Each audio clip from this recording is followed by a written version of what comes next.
No, Sarah. I'm forgetting, said the cook. There's 25 this evening. There's also a little silver star, a special magic one, or so Mr. Prentice says. So be careful. If you break one of your pretty front teeth on it, the magic star won't mend it.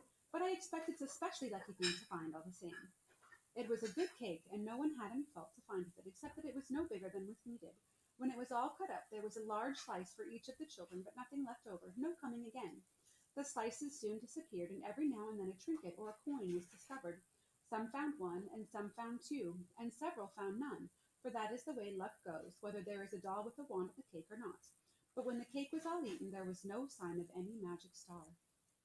Remember it from it like if you remember And his just wait, forehead, right? just Mom, am I right? bless me, said the cook, then it can't have been made of silver after all. It must have melted. Or perhaps Mr. Prentice was right, and it was really magical, and it's just vanished and gone back to fairyland. Not a nice trick to play, I don't think.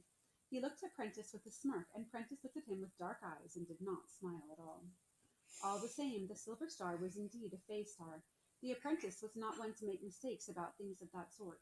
What had happened was that one of the boys at the feast had swallowed it without ever noticing it, although he had found a silver coin in his slice and had given it to Nell, the little girl next to him. She looked so disappointed at finding nothing lucky in hers. He sometimes wondered what had really become of the star, and did not know that it had remained with him, tucked away in some place where it could not be felt, for that was what it was intended to Wait, do. it went into the apprentice? No, a little boy named let me find it again. Hang on. One of the boys had swallowed it. He found a coin and gave it to the girl next to him. Doesn't say his name. Okay. There it waited for a long time until its day came. The feast had been in midwinter, but it was now June, and the night was hardly dark at all. The boy got up before dawn, for he did not wish to sleep. It was his 10th birthday. He looked out of the window, and the world seemed quiet and expectant. A little breeze, cool and fragrant, stirred the waking trees. Then the dawn came, and far away he heard the dawn song of the birds beginning, growing as it came towards him until it rushed over him, filling all the land round the house, and passing on like a wave of music into the west, as the sun rose above the rim of the world. It reminds me of fairy, he heard himself say, but in fairy the people sing too. Then he began to sing high and clear, in strange words that he seemed to know by heart, and in that moment the star fell out of his mouth and he caught it on his open hand. It was bright silver now, glistening in the sunlight, but it quivered and rose a little as if it was about to fly away. Without thinking, he clapped his hand to his head, and there the star stayed in the middle of his forehead, and he wore it for many years. I did it! Yeah, few I did people it! in the village noticed it, though it was not invisible to attentive eyes, but it became part of his face, and it did not usually shine at all. Some of its light passed into his eyes, and his voice, which had begun to grow beautiful as soon as the star came to him, became ever more beautiful as he grew up. People liked to hear him speak, even if it was no more than a good morning. He became well known in his country, not only in his own village, but in many others round about, for his good workmanship. His father was a smith, and he followed him in his craft and bettered it. Smithson he was called while his father was still alive, and then just Smith.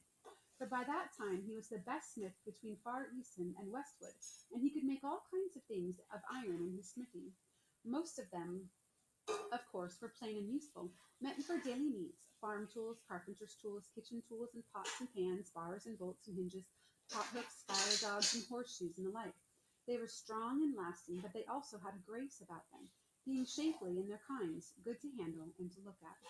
But some things, when he had time, he made for delight, and they were beautiful, for he could work iron into wonderful forms that looked as light and delicate as a spray of leaves and blossom, but kept them stern strength of iron, or seemed even stronger.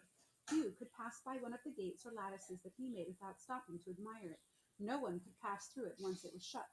He sang when he was making things of this sort, and when Smith began to sing, those nearby stopped their own work and came to the smithy to listen. That was all that most people knew about him. It was enough, indeed, and more than most men and women in the village achieved, even those who were skilled and hard-working. But there was more to know, for Smith became acquainted with fairy, and some regions of it he knew as well as any mortal can. Though since too many had become like Nopes, he spoke of this to few people except his wife and his children. His wife was Nell, to whom he had given the silver coin, and his daughter was Nan, and his son was Ned Smithson. From them it could not have been kept secret anyway, for they sometimes saw the star shining on his forehead when he came back from one of the long walks he would take alone now and then in the evening, or when he returned from a journey. From time to time he would go off, sometimes walking, sometimes riding, and it was generally supposed that it was on business. And sometimes it was, and sometimes it was not. At any rate, not to get orders for work, or to buy pig iron and charcoal and other supplies, though he attended to such things with care, and knew how to turn an honest penny into twopence, as the saying went. But he had business of its own kind in Fairy, and he was welcome there, for the stars shone bright on his brow, and he was as safe as a mortal can be in that perilous country. The lesser evils avoided the star, and from the greater evils he was guarded. For that he was grateful, for he soon became wise and understood that the marvels of fairy cannot be approached without danger, and that many of the evils cannot be challenged without weapons of power too great for any mortal to wield. He remained a learner and explorer, not a warrior, and though in time he could have forged weapons that in his own world would have had power enough to become the matter of great tales and be worth a king's ransom, he knew that in fairy they would have been of small account. So among all the things that he made, it was not remembered that he ever forged a sword or a spear or an arrowhead. In Fairy, at first, he walked for the most part quietly among the lesser folk and the gentler creatures in the woods and meads of fair valleys, and by the bright waters in which at night strange stars shone, and at dawn the gleaming peaks of far mountains were mirrored. Some of his briefer visits he spent looking only at one tree or one flower, but later in longer journeys he had seen things of both beauty and terror that he could not clearly remember, nor report to his friends, though he knew that they dwelt deep in his heart. But some things he did not forget, and they remained in his mind as wonders and mysteries that he often recalled.